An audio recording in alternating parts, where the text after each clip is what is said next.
Hello guys, আসসালামু আলাইকুম। আমি এখন আছি আমাদের সরিষাবাড়ি রেল স্টেশনে।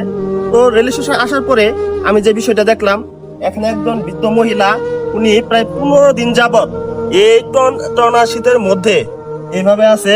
ওনাকে দেখার মতো কেউ নাই। আপনারা যারা সামর্থ্যবান আছেন এবং মাথা তোলা লোক আছেন, এই বিষয়টি দেখবেন। আমি আসলে সামর্থ্যবান না, যদি হইতাম অবশ্যই আমি দেখতাম। একটু ওনার মুখটা একটু দেখান। চাচি এদিকে একটু চাচি। তো আপনারা মাথা তোলা যারা লোক আছেন অবশ্যই একটু দেখবেন, হ্যাঁ, কারণ এই টানা শীতের মধ্যে একজন দেখতে জানে যে কি পরিমাণ কষ্ট। তো বেশি কথা বলবো না, এই ভিডিওটি যত দ্রুত সম্ভব আপনারা শেয়ার করে দিবেন, কারণ শেয়ার করলে ওনার আত্মীয় স্বজনরা দেখবে, দেখার পরে একটা ব্যবস্থা নিবে।